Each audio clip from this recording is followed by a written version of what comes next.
Bonjour à tous, bienvenue à Gajoubert. On se retrouve aujourd'hui pour parler du SIG MCX Virtus. Alors je sais que vous êtes un grand nombre à attendre cette vidéo. J'ai pu m'en rendre compte à travers les différents posts que j'ai fait sur Instagram ou Facebook. Donc d'ailleurs, si t'es pas abonné, si tu me suis pas sur Instagram ni sur Facebook, je t'invite à le faire. Je te mets les liens tout de suite ici, tu les retrouveras dans la description. Rejoins-nous sur Instagram et sur Facebook pour du contenu un petit peu différent. Et d'ailleurs, si tu regardes cette vidéo et que t'es toujours pas abonné à notre chaîne YouTube, je te laisse 5 secondes pour aller cliquer. Non, c'est là, en bas à gauche. Abonne-toi, c'est notre récompense. Donc oui, ce SIG MCX Virtus a suscité un certain engouement sur les différentes photos que j'ai pu poster. Apparemment, il vous plaît. Donc aujourd'hui, je vous propose un petit peu de découvrir ensemble son histoire et de voir comment il fonctionne et de voir ce qu'il en est.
Alors commençons par le début. Sig Sauer a présenté le MCX au Shoot Show en 2015. En 2015, alors qu'il était déjà en lice pour participer au programme AIF. Alors le programme AIF avait été lancé pour remplacer notre FAMAS vieillissant et lui trouver un successeur. SIG a donc proposé le MCX comme candidat potentiel. Bon. Il n'y a plus de mystère maintenant, on sait tous que c'est le HK 416 qui a remporté le marché. Après, on peut dire que le pari pour SIG était quand même assez osé parce qu'on va le voir, ils ont proposé une arme vraiment innovante et finalement, ils n'avaient pas beaucoup de recul dessus. Et dans le plus grand des calmes, ils ont proposé leur arme, ni plus ni moins, pour équiper l'armée d'une nation. Bon, et le moins qu'on puisse dire, c'est que les débuts de ce MCX n'ont pas été sans souci. Comme je vous le disais, on va voir que les ambitions de SIG pour cette arme étaient grandes, les promesses étaient grandes, et forcément il n'y avait pas beaucoup de recul, et finalement elle a été victime de quelques défauts de jeunesse, on va dire. Le MCX a été conçu en fait sur la base de son petit grand frère, le MPX. Alors pour mémoire, j'avais déjà fait une vidéo sur le MPX, je vous mets le lien par ici, et je vous invite à aller la voir après. Donc en fait, il va reprendre le même système de fonctionnement. Donc c'est un système à empreinte gaz à piston. Mais on va dire que c'est pas forcément ce qui va faire la particularité du MCX. Le MCX fonctionne d'une façon assez particulière, ce qui va lui permettre de pouvoir tirer cross-replié. À première vue, quand on le voit, on peut se dire « ouais, c'est un AR-15 ». Il lui ressemble, mais pourtant, il ne fonctionne pas du tout pareil. Avec un AR-15, vous ne pouvez pas tirer cross-replié. Pourquoi? Parce que dans la crosse, il y a le buffer, et donc il vous faut cette partie. Le MCX, lui, n'a pas de buffer dans la crosse. Il y a un petit buffer qui est sur le lower, et ce qui va permettre de pouvoir tirer cross-replié. Donc cette particularité le rend vraiment très intéressant. Toutefois, la paternité de ce système n'est pas attribuée à SIG, puisque c'est la société Armalite avec l'AR-18 qui a développé ce système. Et SIG n'a fait ni plus ni moins que de le reprendre et l'a amélioré. La particularité de ce MCX, c'est que donc toute la partie, on va dire mobile, se passe dans le upper. Deux ressorts récupérateurs vont assurer le mouvement du transporteur de culasse en suivant deux guides. Un petit buffer se retrouve à l'arrière du lower, ce qui va permettre de garder tout le mécanisme dans le corps de l'arme, et donc on n'a plus besoin de la crosse, et donc on peut tirer sans crosse ou crosse repliée. D'ailleurs, à noter que sur les premières versions du MCX, le système n'était pas sans souci parce qu'il y avait des petits problèmes de tilt du transporteur de culasse, c'est-à-dire qu'au lieu d'avoir un mouvement bien linéaire, des fois, il cabrait un petit peu comme ça et il pouvait y avoir quelques défauts de cyclage. Ça a été corrigé dans la version que je vous présente. Le maître mot, pour définir ce MCX, c'est la modularité. On peut dire que SIG a vu les choses en grand quand ils ont créé et présenté ce produit. En fait, la promesse qu'ils nous font, c'est que l'arme, elle est suffisamment modulaire pour remplir tous les types de missions. Grosso modo, vous avez une base, votre arme, et vous allez pouvoir changer des accessoires, des canons, des crosses, suivant le type de mission que va avoir à faire l'opérateur. Et ce qui est assez fou, c'est que SIG annonce à peu près 500 combinaisons possibles. Voilà, si on mélange toutes les options et tous les accessoires, 500. J'ai du mal à imaginer ce qu'elle peut représenter, mais il nous propose un large spectre de modifications. L'autre promesse de SIG, en fait, c'est que ces pièces, vous allez pouvoir les changer vous-même. C'est pas besoin d'avoir des grandes connaissances d'armurier. Il faut un tournevis, des clés Allen, voilà. Et vous allez pouvoir les démonter très facilement, les changer. Tout comme le canon qui se démonte très facilement et très rapidement. Le désir de SIG, c'était vraiment de faire une arme qui puisse être utilisée pour tous les types de missions. C'est d'ailleurs pour ça que quand ils ont sorti l'arme, ils l'ont proposée en 3 calibres. Le 5,56, le 300 Blackout et le 7,62 par 39. Bon, finalement, ils se sont ravisés puisque le 7,62 par 39 a été retiré du catalogue et maintenant vous pouvez le trouver en 5,56 et en 300 Blackout. Alors comme je vous le disais, il y a eu plusieurs versions du MCX. Enfin, c'est un petit peu compliqué.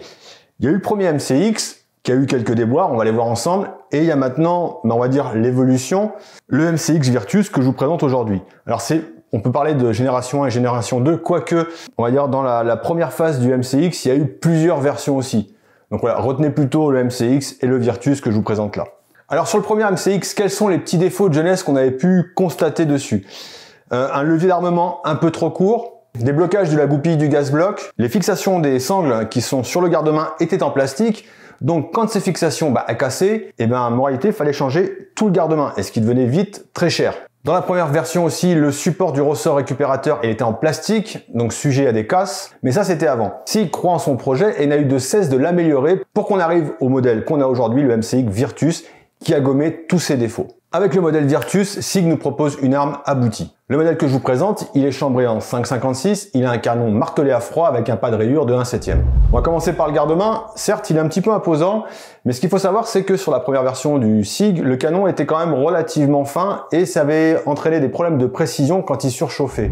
Pour le Virtus, ils ont élargi le canon, donc je pense que l'espace qu'on va trouver autour, ça va être pour permettre un meilleur refroidissement du canon. De plus, le système à emprunt des gaz à piston nécessite un petit peu de place pour ranger le mécanisme, donc ce qui va expliquer un petit peu la largeur du garde-main. Il est large certes, mais il n'en reste pas moins confortable, notamment parce que à 3h, 6h et 9h, vous avez des rails M-Lock qui sont quand même beaucoup plus confortables que les rails Picatinny. Le rail Picatinny, lui, on va le trouver tout au sommet de l'arme. Sur le garde-main, on va trouver à nouveau des fixations QD pour mettre les sangles, mais cette fois, elles ont été renforcées avec des inserts métalliques, justement pour corriger ce petit problème de casse qu'on trouvait sur les versions d'avant. Donc comme je vous le disais, le garde-main, il se démonte très facilement, c'est comme le canon, et vous pouvez le changer.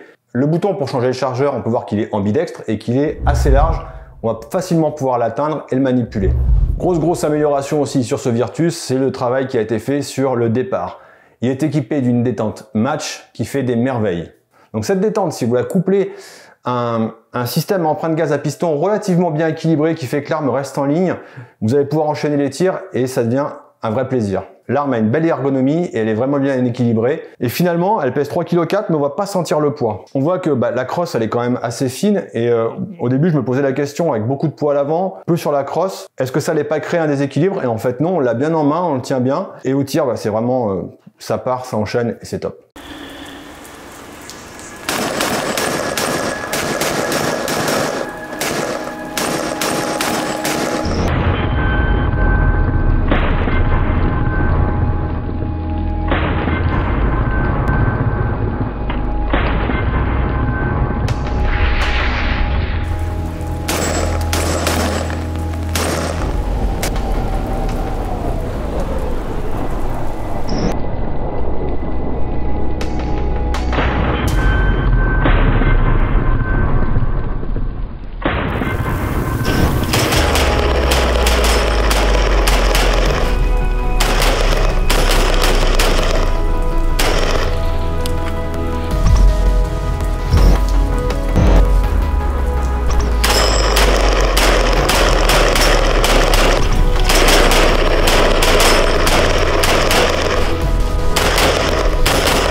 conclusion, je pense que ce MCX Virtus va tenir toutes ses promesses, va gommer tous les défauts de jeunesse et va délivrer une arme assez atypique et qui va sortir un petit peu du traditionnel match, on va dire AK AR-15, pour ceux qui veulent un petit peu changer. Alors oui, il y a les bullpup, mais là, il y a une autre alternative avec un autre système de fonctionnement. Alors sur un point de vue opérationnel, je pense que ce MCX sera plus à l'aise dans des milieux, on va dire, urbains que dans des environnements avec un petit peu de sable et tout. Ça va avec sa conception. Il a quand même une mécanique assez complexe. On voit qu'il y a 2 ressorts, il y a plein de choses. Et donc forcément, plus c'est complexe, plus c'est susceptible d'être grippé, de prendre des saletés et d'avoir une malfonction. Ce serait peut-être un petit peu le bémol que je mettrais, mais sinon voilà, pour un environnement urbain, c'est définitivement une très bonne arme. Pour peu que vous puissiez trouver des accessoires, vous allez pouvoir la modifier à votre goût. Encore une fois, je vais remettre sa modularité en avant, il y a moyen de s'amuser. Il existe différentes versions, des versions courtes, plus longues, en fait, bref, il y a de quoi vraiment faire. Si vous êtes amoureux de cette arme et que vous voulez voir un petit peu plus de contenu ou de vidéos, de photos surtout à son sujet,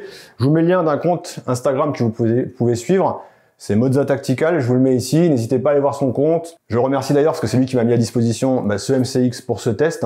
Voilà, j'espère que cette petite vidéo vous a plu, que vous avez aimé découvrir ce MCX avec moi. Je vous dis à très bientôt, on va se retrouver très vite pour d'autres vidéos. J'ai des bonnes choses qui arrivent. N'hésitez pas à vous abonner, à liker, c'est ma récompense, à faire un petit commentaire, ça flattera l'algorithme de YouTube. En attendant, je vous dis à bientôt. Surtout, n'oubliez pas, restez sûr, habile et adroit.